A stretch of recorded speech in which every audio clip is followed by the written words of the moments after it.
Biasanya yang memicu kebencian itu adalah automatic thought. Automatic thought itu respon nalar yang otomatis. Jadi, kenapa automatic thought? Karena orang yang bisa berpikir dalam, melakukan refleksi panjang, muhasabah, tafakur, itu biasanya susah membenci. Karena dia akan ketemu banyak sekali variabel yang jadi alasan untuk tidak harus membenci orang. Tapi biasanya otomatis. Begitu lihat orang pakai tato langsung preman ini, harus dijauhi. Itu otomatis. Begitu lihat orang punya jenggot, hati-hati, jangan-jangan di tasnya ada. Itu otomatis thought. Begitu lihat orang pakai cadar, kamu sudah ilfil duluan. Pakai cadar ini, hati-hati urusannya, kan gitu. Itu automatic thought. Cara berpikir kita, cara kita menginterpretasi realitas sesuai dengan kepercayaan, prakonsepsi, asumsi-asumsi yang sudah kita hidupkan setiap hari di kepala kita. Kita tidak berpikir mendalam. Kita nggak membayangkan begitu lihat jenggot terus kita anggap radikal. Kita nggak nyampe kalau dipikir dalam kan, iya ya. Siapa sih yang bilang jenggot itu cirinya radikal misalnya? Wong yo filosof yo banyak yang jenggoten. Karl Marx aja jenggotnya panjang itu. Dan dia kan nggak mungkin radikal, nggak mungkin masuk Karl Marx salafi kan enggak. Jadi, itu kan kalau mikir panjang kan nanti ke situ. Kok aku marah-marah sama orang pakai tato? Tato itu macam-macam. Ada yang cuma untuk gaya, cuma ditempel aja, nanti di rumah ya dihapus pakai tangan aja hilang. Mungkin dia cuma pakai gaya waktu keluar itu aja. Ada yang nyenyen macam-macam. Tapi kita tiba-tiba marah terus nganggepnya preman. Automatic thought. Ada orang mepet-mepet di kereta apa di bis mesti, jangan-jangan copet ini. Kamu pikiranmu mesti ke situ. Jadi ini yang tadi saya bilang, ketidaksukaan lahir dari automatic thought. Dan itu terus kita pelihara. Dari situ lahir kebencian. Oke. Terus, jadi sumbernya cara kita menangkap realitas, menginterpretasi realitas yang didasarkan kepercayaan, keyakinan, prakonsepsi kita yang sudah hidup di kepala. Begitu sholat, imamnya kok orang kunut, mesti Muhammadiyah. Kamu kan gitu. Padahal ya kadang-kadang NU juga nggak kunut, ya ben cepet, kadang ya lali. Tapi kan begitu lihat tidak kunut, kamu Muhammadiyah mesti. Atau sebaliknya, begitu lihat yang kunut, mesti NU. Padahal kunut kan ya macam-macam. Ada kunut nazilah, mungkin doa apalah, kan macam-macam. Tapi terus kita klaim. Pikiran kita itu susah menerima kebetulan, susah menerima orang keliru. Pokoknya yang benar ini kalau gitu mesti salah. Cirinya yang bagus-bagus ini, kalau ciri yang gini-gini mesti salah. Itu automatic thought. Ini yang nyetir kita sebenarnya. Makanya dalam Al-Quran, dalam filsafat, orang sering berpikir yang mendalam, berpikir yang radikal, sistematis. Itu gunanya filsafat. Biar kita tidak disetir oleh automatic thought. Jadi kesan-kesan pertama, pemahaman-pemahaman awal yang tidak mendalam. Karena dari situ nanti banyak lahir kebencian-kebencian. Terus kita lihat sekarang lebih detail lagi. Automatic thought itu kayak gimana sih Pak? Yang sering melahirkan kebencian. Catatan saya ada paling tidak 6 gaya mikir yang sering melahirkan kebencian. Yang pertama, overgeneralisasi. Melihat sebagian kecil disimpulkan untuk sebagian besar atau untuk semuanya.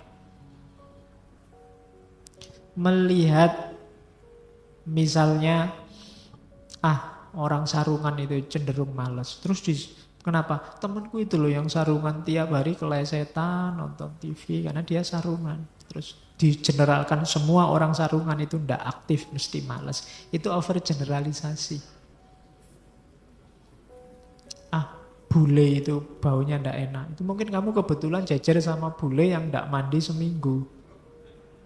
Terus kamu generalisir, ndak usah punya pacar bule, baunya ndak enak. Overgeneralisasi. Santri itu deso-deso. Nah, itu mungkin karena hanya lihat 1-2 santri. Mungkin kalau lihat banyak santri ya kesimpulannya nggak deso lagi. Ya mungkin sangat deso.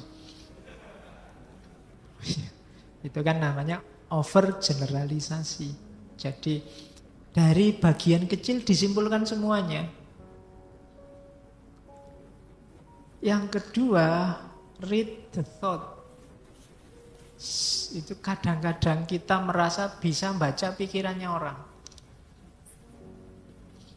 Oke, jadi bisa baca pikirannya orang itu, ini orang kok sejak tadi ngelirik-ngelirik, jangan-jangan naksir aku. Nah, itu read the thought. Jadi kayak bisa-bisa kita baca orang lain. Ini sejak tadi kok usul terus mesti mau berontak ini. Itu read the thought. Jadi kita tidak bisa membaca apa yang ada di pikirannya orang hanya dari sedikit manifestasi fisiknya. Tapi kita merasa bisa. Ini ada sejak tadi saya ngaji kok dem terus. Jangan-jangan dia tidak cocok. Padahal mungkin memang flu. Tapi kita membacanya seolah-olah kita bisa baca pikirannya orang lain. Itu loh. Ini ada orang pakai tato, kemudian keliwar-keliwar di depanku. Ini mesti dia ngincer aku ini. Itu read the thought. Sering melahirkan kebencian. Kayak kita ngerti-ngerti yang ada di pikirannya. Ini mesti orang ini ingin menghancurkan Indonesia. Oh mesti orang ini ingin selalu. Itu read the thought. Apa iya kita bisa? Yang ketiga, ada emotional reasoning. Emotional reasoning itu apa? Nalar emosi. Nalar emosi itu emosi yang diekspresikan dianggap mewakili realitas. Tak kasih contoh. Misalnya minum.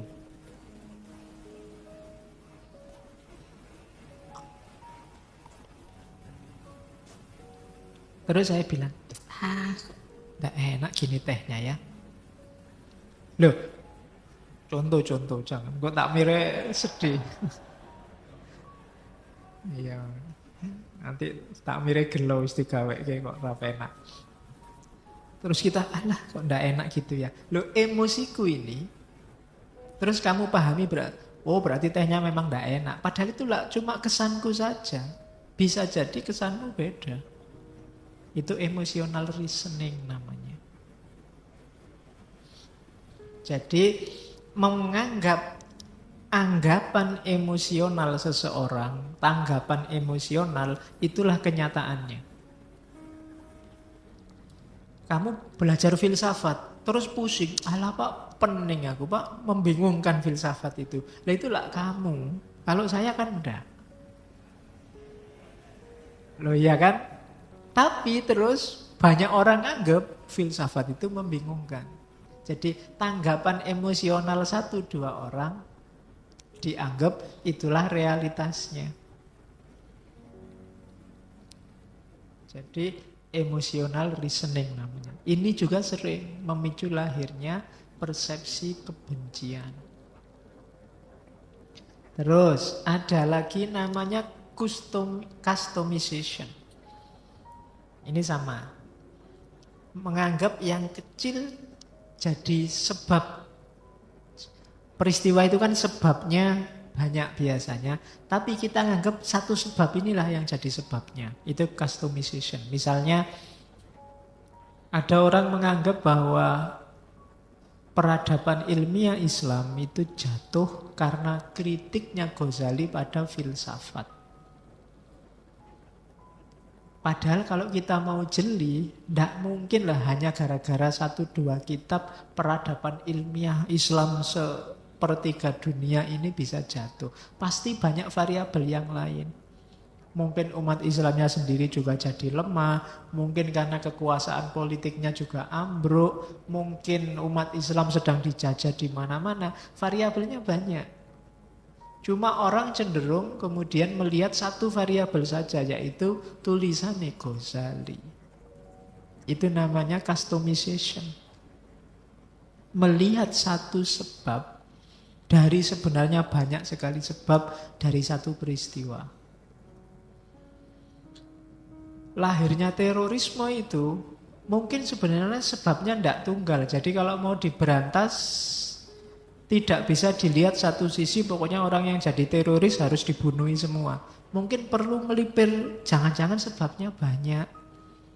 Jangan-jangan yang berangkat ke Suriah kemarin motifnya tidak melulu karena dia termakan ideologi ISIS. Mungkin ada yang karena ekonomi, mungkin karena tingkat intelektualnya rendah sehingga gampang dibohongi. Mungkin ada yang karena terpaksa ikut suaminya, mungkin ada macam-macam sebabnya.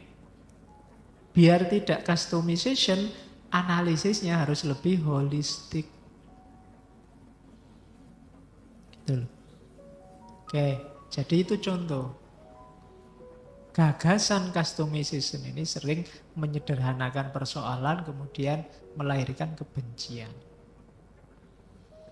Terus ada lagi, mirip kayak sebelumnya, namanya maximization atau minimization.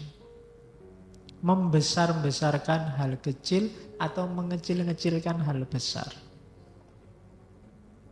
Ini sering kita lakukan. Jadi menganggap yang tidak penting, terus kita anggap penting. Atau yang sebenarnya sangat penting, kita anggap tidak penting. Apa sih pentingnya kostum, pentingnya baju misalnya? Kok kemarin ada viral gegeran tentang mana lebih utama, batik atau jubah.